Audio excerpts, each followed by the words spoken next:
मैं फाइनली पहुंच चुका हूं पटना। लगभग 10 दिन का टूर रहा। और जो इस वीडियो में मैं आपसे आज जो डिस्कशन करने वाला वो ये कि इस जर्नी में मुझे क्या क्या चीज़ें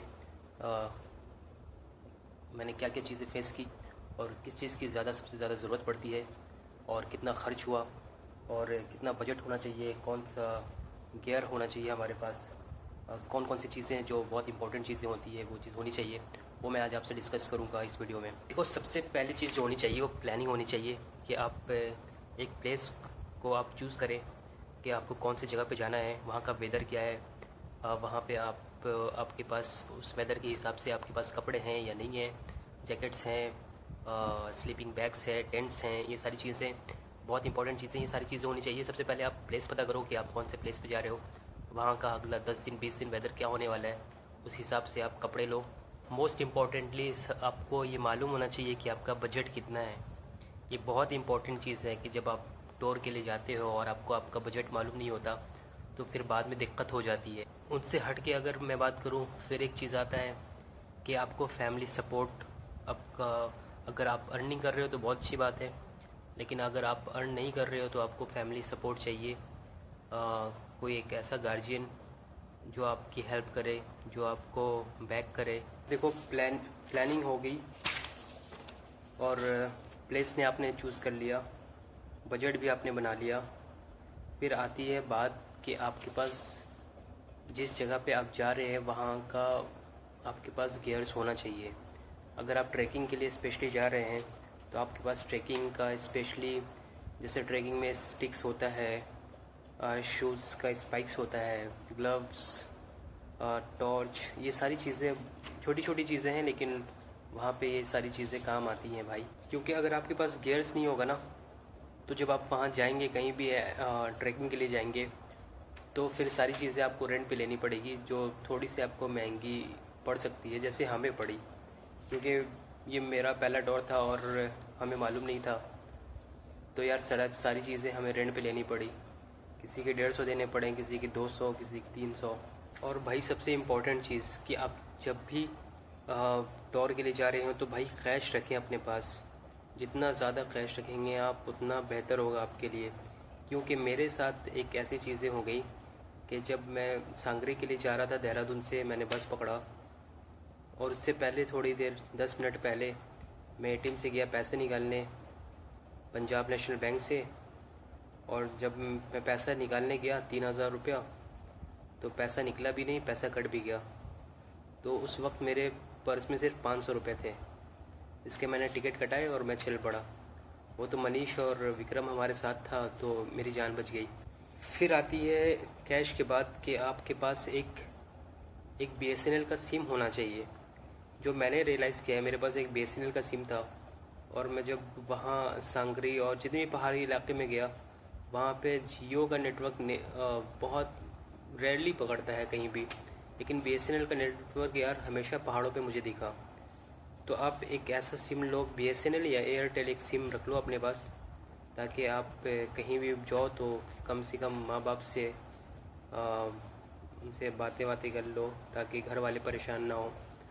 तो वैसे यार पहाड़ों पे नेटवर्क नहीं रहता, लेकिन मैंने कुछ हद तक देखा है कि BSNL का नेटवर्क रहता है वहाँ पे। नेटवर्क की बात ही कर ली मैंने।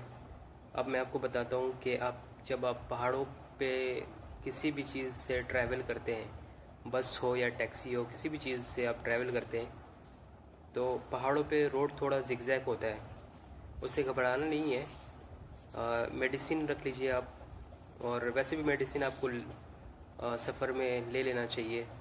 कभी आपकी तबीयत बिगड़ गई, कभी कुछ भी ऐसी चीज़ें हो गई, तो मेडिसिन रहेगा तो शायद आप थोड़ा खुद में एक वो होता है कि चलो मेरे पास मेडिसिन है, तो यार मेडिसिन रख लेना आप। ये सारी चीज़ें बहुत इंपॉर्टेंट चीज़ें। सबसे पहली चीज़ हो गई प्लानिंग, फिर बजट, फैमिली सपोर्ट, हमेशा कैश रखना, एक BSNL का सिम ज़रूर ले लेना, इक्विपमेंट्स होना चाहिए आपके पास, मेडिसिन होना चाहिए, फिर टोटल कॉस्ट।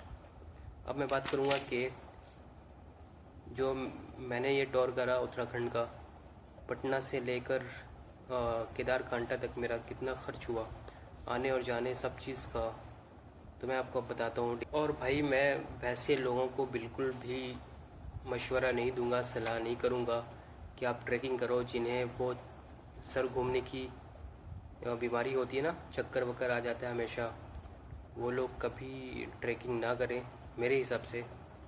दूसरे वो लोग जिनको सांस लेने में दिक्कत हो, क्योंकि जब जैसे आप पहाड़ों के ऊपर जाएंगे तो ऑक्सीजन भी थोड़ा बहुत कम हो जाता है, ऑक्सीजन लेवल, तो वो लोग भी अवॉइड करें ट्रैकिंग। जब भी ट्रैकिंग के लिए जब पहाड़ों की तरफ जाएं तो आप अपने उससे पहले फैमिली से एक बार बात कर लें, ताकि पहाड़ों पे नेटवर्क बिल्कुल भी नहीं रहता। तो अगर 3-4 दिन की ट्रैकिंग है आप, तो फिर घर वाले परेशान हो जाएंगे। इसलिए उससे पहले आप घर वालों को इन्फॉर्म कर दें कि शायद पहाड़ों पे नेटवर्क नहीं रहेगा, इसलिए आप परेशान ना हो। और भाई कोशिश ये करना कि 2-3 पावर बैंक रख लेना, क्योंकि पहाड़ों पे बिजली नहीं होती। और कहीं कोई कभी कभी ऐसा भी जगह होता है जहाँ पे बिजली नहीं रहती, 6 घंटा 7 घंटा 8 घंटे बिजली नहीं रहता। इसलिए यार 2-3 पावर बैंक ज़रूर रख लेना अगर आपको वीडियो शूट करनी हो तो। बात कर लेते हैं टोटल कॉस्ट की, कि यार टोटल कॉस्ट में जो हमारा ट्रेन का खर्चा था, ज़्यादा टाइम 650 रुपये लगा। फिर मैंने उस दिन होटल लिया था तो उसमें 400 रुपये के। फिर मेरा कम से कम 800 रुपये लगा। बस सरकारी बस थी यार, इसलिए थोड़ा कम लगा 800 रुपये। अगर टैक्सी वैक्सी करता तो शायद काफ़ी महंगा हो जाता। फिर इक्विपमेंट्स की कम से कम हमने 500 रुपये दिए, गाइड के 500 रुपये दिए, रूम रेंट जो हमने लिया था रूम सांगरी में 2 रात खाने के साथ, उसका 1000 रुपया 2 दिन का, 500 रुपया। फिर हमने क्या कहते हैं कि कुछ सामान हमारे पास एक्स्ट्रा था, लगेज, तो हमने रूम में ही छोड़ने का सोचा कि यार इतना सारा लगेज कहाँ लेके जाएं, तो जो यूज़लेस चीज़ें हैं उसको यहीं पे छोड़ देते हैं। तो उसके उन्होंने 300 रुपये लिए थे रखने के। फिर आने टाइम जो ख़र्चा हुआ वो मैं बताता हूँ आपको।